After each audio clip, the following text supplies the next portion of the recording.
Hello students, मैं चंदन श्रीवास्तव आपका स्वागत करता हूं अपने यूट्यूब चैनल द इंजीग्राफर में। आज हम लोग इंजीनियरिंग ग्राफिक्स का नेक्स्ट चैप्टर डिस्कस करेंगे। सबसे पहले हमने लेटरिंग को डिस्कस किया था। लेटरिंग में हमने दो तरह के लेटरिंग डिस्कस की थी पिछली वीडियो में। एक एकल प्रयास ऊर्ध्व वर्टिकल और दूसरा एकल प्रयास तिरछे इटैलिक। ये दो तरह के क्वेश्चन हम लोग पहले ही डिस्कस कर चुके हैं। आज हम लोग स्केल्स को डिस्कस करेंगे। स्केल्स का जो क्वेश्चन है आपके क्वेश्चन पेपर में 15 से 20 नंबर का भी आता है और 10 से 15 नंबर का भी, क्योंकि स्केल्स में दो तरह के स्केल्स आपके सिलेबस में है। एक है सिंपल स्केल जिसको हम सरल मापनी कहते हैं या साधारण मापनी कहते हैं, और दूसरा है डायगोनल स्केल जिसको हम विकर्ण मापनी कहते हैं। तो साधारण स्केल का क्वेश्चन आपके क्वेश्चन पेपर में 10 से 15 नंबर का आता है। आज हम लोग यही डिस्कस करेंगे। तो आइए देखते हैं क्वेश्चन क्या है। क्वेश्चन है, एक साधारण मापनी की रचना कीजिए जिसमें 1 सेंटीमीटर बराबर 0.25 मीटर है और इसमें मीटर एवं डेसीमीटर पढ़ा जा सके। यह मापनी 5 मीटर तक पढ़ने के लिए पर्याप्त हो। इस मापनी पर निम्नलिखित दूरियों को प्रदर्शित कीजिए। 3 दूरियां आपको दिखानी है, 4 मीटर 6 डेसीमीटर, 3.4 मीटर और 2 मीटर। ये 3 दूरी आपको स्केल पे दिखानी है। तो सबसे पहले हम आंसर देने से पहले हम थोड़ा सा कैलकुलेशन करेंगे। इसमें कुछ कैलकुलेशन की ज़रूरत पड़ती है। मापनी का निरूपक भिन्न, रिप्रेजेंटेटिव फ्रैक्शन, ये RF होता है, शॉर्ट फॉर्म निरूपक भिन्न का। ये इसका फॉर्मूला क्या है? ड्राइंग पे माप बटे वास्तविक माप। ड्राइंग पे माप आपकी 1 सेंटीमीटर है और वास्तविक 0.25 मीटर है। ये RF निकालने के लिए पहले ही दे रखा है कि आपको निरूपक भिन्न कैसे निकालना है। तो 1 सेंटीमीटर बटे 0.25 इंटू 100 सेंटीमीटर, ये दोनों सेंटीमीटर हो गए। अब आपका RF आ गया 1/25। इसके बाद मापनी की लंबाई, लेंथ ऑफ स्केल, हमें मापनी खींचनी कितनी लंबी है ये निकालेंगे। इसका फॉर्मूला है RF इंटू अधिकतम मापने की क्षमता, means maximum range. Maximum range क्या दिया हुआ है? यह मापनी 5 मीटर तक पढ़ने के लिए पर्याप्त हो, ये आपकी मैक्सिमम रेंज है। तो लेंथ ऑफ स्केल हमने निकाला, कैलकुलेट किया, इस तरह से हमारा 20 सेंटीमीटर आया। बहुत इंपॉर्टेंट चीज़ मैं आपको शेयर कर रहा हूँ यहाँ पे, फॉर लर्न ओनली, मैंने लिख भी दिया है। ये सारी लेंथ की यूनिट्स हैं, किलोमीटर से लेकर मिलीमीटर तक। ये आपको याद करना पड़ेगा। अगर आप इसको याद नहीं करेंगे तो यहाँ पे आप इंटरचेंज नहीं कर पाएंगे, एक मीटर को सेंटीमीटर में बदल नहीं पाएंगे। तो ये आपको याद करना है, kilometre, hectometre, decametre, metre, decimetre, centimetre, millimetre. हर एक यूनिट से 10 गुना बड़ा ऊपर वाली यूनिट है। मतलब 1 किलोमीटर में 10 हेक्टोमीटर, 1 हेक्टोमीटर में 10 डेकामीटर, 1 डेकामीटर में 10 मीटर, ऐसे करते हुए 1 सेंटीमीटर में 10 मिलीमीटर। हाँ, जैसे जैसे हम आगे बढ़ेंगे एक एक जीरो बढ़ता जाएगा। जैसे अगर 1 किलोमीटर में हमें डेकामीटर लेना होगा तो ये एक जीरो बढ़ गया 100 डेकामीटर। या फिर 1 हेक्टोमीटर में मुझे डेसीमीटर लेना होगा तो हेक्टो पे 1, 1, 2, 3 मतलब 1000। 1 हेक्टोमीटर में 1000 डेसीमीटर। ये आपको बहुत ज़रूरी है याद करना, इसीलिए मैंने ये अटैच कर दिया है। अगर आप इसको याद नहीं कर पाओगे तो आप क्वेश्चन प्रॉपरली सॉल्व नहीं कर पाओगे, इंटरचेंज नहीं कर पाओगे यहाँ। चलिए, ये कैलकुलेशन करने के बाद अब हम स्केल को बनाना शुरू करते हैं। स्केल बनाना कैसे है, ठीक है बेटा? तो सबसे पहले हम क्या करेंगे कि हमने जो मापनी की लंबाई निकाली है, लेंथ ऑफ स्केल, इस स्केल लेंथ के बराबर हम एक लंबाई दूरी खींचेंगे स्केल बनाने के लिए। इसके लिए बड़ी स्केल का प्रयोग करेंगे। ये कितना है? 20 सेंटीमीटर। तो मैंने पहले ही लाइन खींच रखी थी, यहाँ से यहाँ तक, ये देखिए 20 सेंटीमीटर की ये लाइन है। अब हम स्केल का निर्माण करते हैं, स्केल को बनाते हैं। जनरली हम इसकी हाइट को 25 मिलीमीटर ही रखते हैं सिंपल स्केल में, और डायगोनल में 30 मिलीमीटर रखते हैं। तो 25 मिलीमीटर का मतलब है 25 मिलीमीटर का मतलब है 2.5 सेंटीमीटर, 2.5 सेंटीमीटर। ठीक है बेटा? अब ये बॉक्स हम पूरा करेंगे, बना लेंगे पहले स्केल का। इधर भी हम ले लेंगे 25 मिलीमीटर, या जिसको हम कहते हैं 2.5 सेंटीमीटर, 2.5 सेंटीमीटर। ठीक है, ये बॉक्स हमारा तैयार होगा। सिंपल स्केल के लिए, साधारण मापनी के लिए हम इसको 25 सेंटीमीटर ही 25 मिलीमीटर ही रखते हैं, इससे ज़्यादा नहीं रखते हैं। और जब डायगोनल बनाते हैं तो उसमें 30 मिलीमीटर रखते हैं। ठीक है, ये हमारा बॉक्स बनके तैयार हो गया। अब क्योंकि क्वेश्चन में आपसे पूछा गया है कि यह मापनी 5 मीटर तक पढ़ने के लिए पर्याप्त हो, मतलब हमें स्केल पे मैक्सिमम 5 मीटर तक हम पढ़ सकें। तो जनरली जितना मैक्सिमम आपको क्वेश्चन पूछा जाता है मीटर या जो भी यूनिट में ये पूछा जाता है, उतने ही बॉक्स का हम इसमें निर्माण करते हैं। तो हमारे पास कितना है 5 मीटर। तो इसमें हम बॉक्स कितने बनाएंगे, करीब करीब 5 मीटर ही हम इसमें बॉक्स बना लेंगे, 5 बॉक्स बना लेंगे। तो क्योंकि ये 20 मिलीमीटर का है और हमें बनाना है सॉरी ये 20 सेंटीमीटर का है, हमें बनाने हैं 5 बॉक्स। तो 20 सेंटीमीटर में 5 से आप भाग देंगे तो कितने का आएगा, 5 चौके 20, 4 बॉक्स हम इसमें बनाएंगे। 5 बॉक्स बनाएंगे, सॉरी 5 बॉक्स बनाएंगे। और कितने कितने के, 4 सेंटीमीटर के निशान लगा लेंगे। 4 दूने 8, 3 12, 4 चौक 16, 4 पंचे 20। ठीक है, अब हमने ये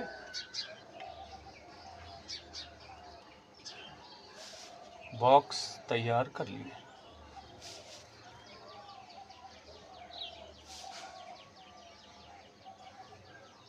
ठीक है, अब यहाँ से हम इसको, ऐसे तो हमने डायरेक्ट कैलकुलेट कर लिया, लेकिन हमें रूल्स के अकॉर्डिंग यहाँ पे 30 डिग्री का एक 30 अंश के कोण पे एक लाइन खींचनी है और उसको डिवाइड करके इस स्केल को डिवाइड करना है, रूल ये कहता है।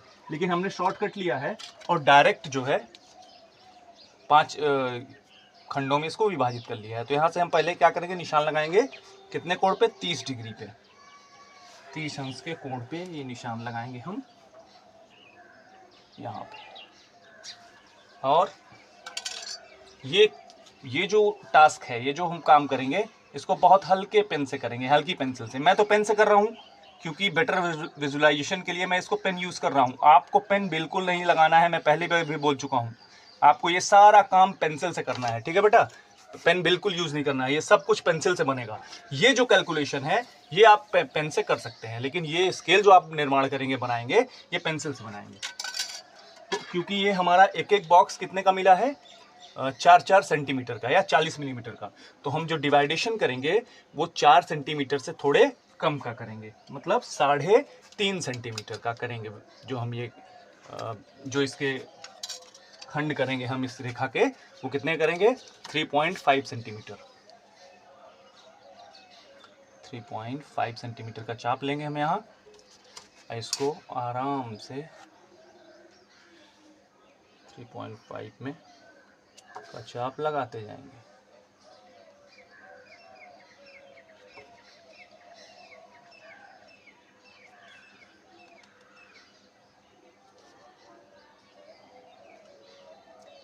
ठीक है, ये एक्यूरेसी मिलने के लिए हम ऐसा कर रहे हैं, जिससे हमारे जो ये भी जितने खंड है वो प्रॉपर मिले, हमें एक्यूरेट मिले, इसमें कोई डाउट ना रहे। फिर यहाँ से इसे मैच करेंगे। कहने का मतलब ये स्केल को 5 भागों में विभाजित कर रहे हैं, इसलिए हम ये काम कर रहे हैं, एक्टिविटी कर रहे हैं। ये सारा काम बहुत हल्की पेंसिल से होगा, बहुत लाइट। इसको डार्क नहीं करना बेटा, सिर्फ स्केल को डार्क करना है। ये एकदम लाइट पेंसिल से करना है आपको, हल्की पेंसिल से। ठीक है, ओके। अब यहाँ पे आप शो कर दो 30 डिग्री दिखा सकते हैं आप, क्योंकि हम इसको डिवाइड कर रहे हैं, बांट रहे हैं। अच्छा, ये कितने का है हमारा, 5 मीटर। तो ये 0, क्योंकि हम इसको 2 खंड में कर रहे हैं, मीटर और डेसीमीटर में। यहाँ पे देखिए आपका मीटर और डेसीमीटर 2 कैलकुलेशन करनी है। तो यहाँ 0 से हम शुरू करेंगे, ये इसका रूल है, ये 0 रहेगा और 10, 20, 30, 40 और फिर इधर 50। तो 5 मीटर के लिए 1 मीटर, ये 2 मीटर, ये 3 मीटर, ये 4 मीटर। आप सोच रहे होंगे सर ये तो 4 मीटर ही हुआ, लास्ट में 4 मीटर तक ही आ रहा है, हमको नापना 5 मीटर है। एक्चुअली 0 से 4 मीटर यहाँ है और 1 मीटर इस तरफ शिफ्ट है। 0 से 4 मीटर तो इधर है राइट में, और लेफ्ट में 1 मीटर इधर भी है। लेकिन हमें मीटर और डेसीमीटर दोनों रिप्रेजेंट करने हैं, इसलिए लेफ्ट साइड में डेसीमीटर को हम रिप्रेजेंट कर रहे हैं, 0 से 10 डेसीमीटर। ठीक है, इसका मतलब हम इस स्केल के फिर से 10 पार्ट करेंगे डेसीमीटर को शो करने के लिए। मीटर तो यहाँ हो ही गया है, अभी हमने पहले ही मैं नाप रखा था इसको। हमारा कितने का बॉक्स था ये, 4 सेंटीमीटर का। अब बेटा अगर हम 4 सेंटीमीटर को 10 भागों में बांटेंगे तो हर एक खाना कितने का आएगा, 4 का आएगा, 4 मिलीमीटर का।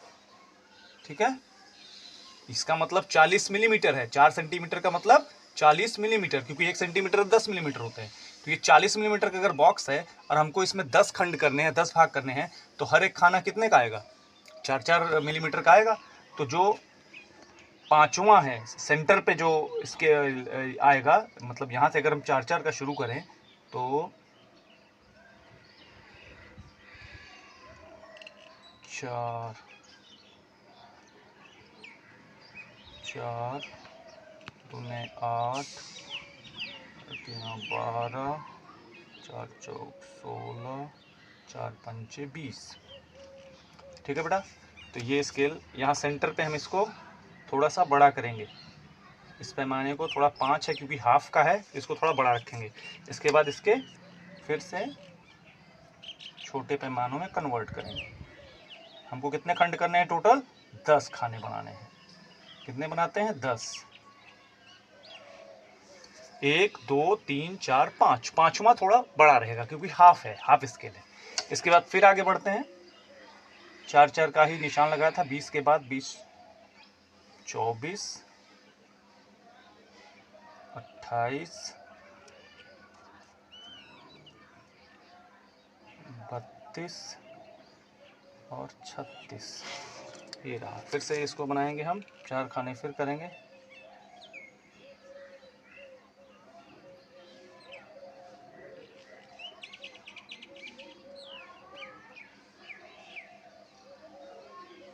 कुछ इस तरह से।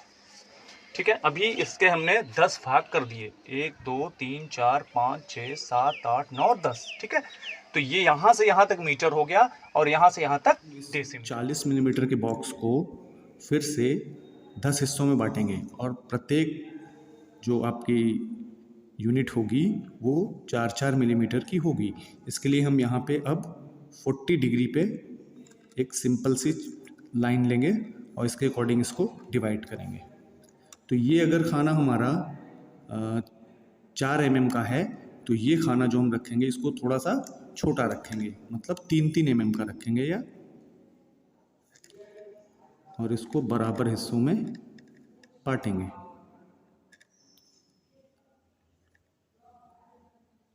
3 1 के 3, 3 दूनी 6, 3 त्रिकोण 9, 3 चौके 12, 3 पचे 15, 3 छके 18, 7 21, 3 अट्ठे 24, 3 9 27, 30। अब इसको हम 10 हिस्सों में, बराबर हिस्सों में बांट लेंगे।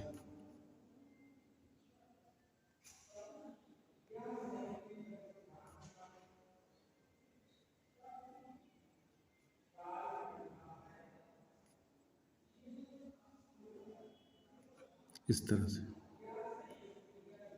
ये सारा काम बहुत हल्की पेंसिल से करना है डिवाइडेशन का। ये हमारा 10 खाने हमने बांट दिए। ये डिग्री होगी 45 की।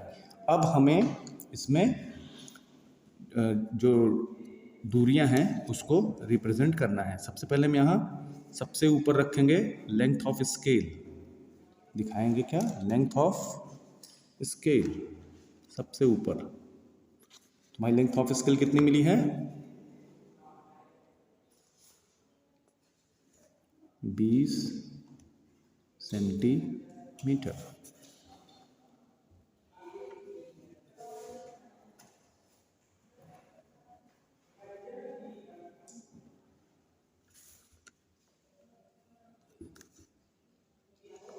इसके बाद हमें जो 3 डायमेंशंस दी गई हैं वो तीनों दूरियों को इसमें प्रदर्शित करना है।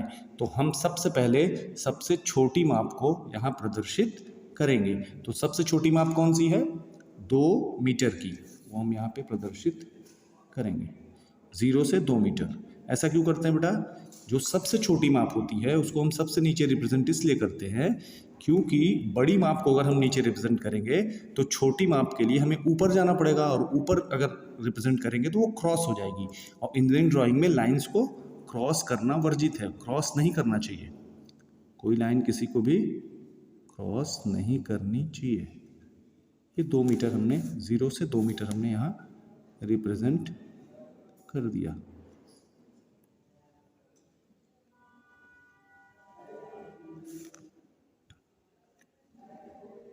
ठीक। इसके बाद जो हमारी दूसरी डायमेंशन है, जो दूसरी दूरी है, डिस्टेंस जो हमें यहाँ पे शो करना है, वो है 3.4 मीटर। 3.4 मीटर का मतलब 0 से 3 मीटर, और 0.4 का मतलब होता है 3.4 मीटर के बाद की यूनिट। तो मीटर के बाद कौन सी यूनिट आती है? डेसीमीटर। तो यहाँ से 0 से लेकर 3 मीटर हो जाएगा, और 0.4 का मतलब 1 2 3 4 डेसीमीटर। तो 3.4 का मीटर का मतलब है 3 मीटर और 4 डेसीमीटर। तो यहाँ से हम 0 से 3, तो ये 3 मीटर को रिप्रेजेंट करेंगे, और इधर 1 2 3 4 डेसीमीटर को रिप्रेजेंट करेंगे। ठीक है बेटा, लिखाएंगे 3.4 मीटर, मतलब 3 मीटर और 4 डेसीमीटर। ठीक है, कभी कभी अलग अलग ना देके पॉइंट के साथ दे देता है, तो कंफ्यूज मत होइएगा आप लोग।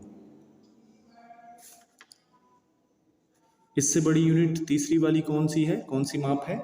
इसके बाद इससे बड़ी वाली जो माप बोली गई है वो माप है 4 मीटर और 6 डेसीमीटर। अब हमें यहाँ पे 4 मीटर और 6 डेसीमीटर को शो करना है। तो 0 से यहाँ तक 4 मीटर हो गया, और 6 डेसीमीटर इधर नाप लेंगे, 1 2 3 4 5 और ये 6 डेसीमीटर, मतलब यहाँ तक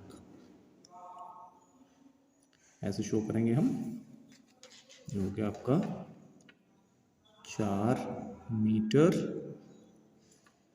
और 6 डेसीमीटर। ठीक है बेटा, तो सबसे नीचे सबसे छोटी यूनिट माप को दिखाएंगे, उससे ऊपर उससे बड़ी, और सबसे ऊपर सबसे बड़ी माप को हम रिप्रेजेंट करेंगे। और सबसे ऊपर क्या होगा हमारा? Length of scale. ठीक है, तो उम्मीद करता हूँ आप लोगों को ये स्केल समझ में आया होगा। Thank you. इस तरह की और वीडियोस के लिए और आगे की इंजीनियरिंग ग्राफिक्स के और क्वेश्चंस के लिए आप मेरे यूट्यूब चैनल को सब्सक्राइब कीजिए, लाइक कीजिए। उम्मीद करता हूँ कि आपको ये क्वेश्चन समझ में आया होगा। Thank you very much.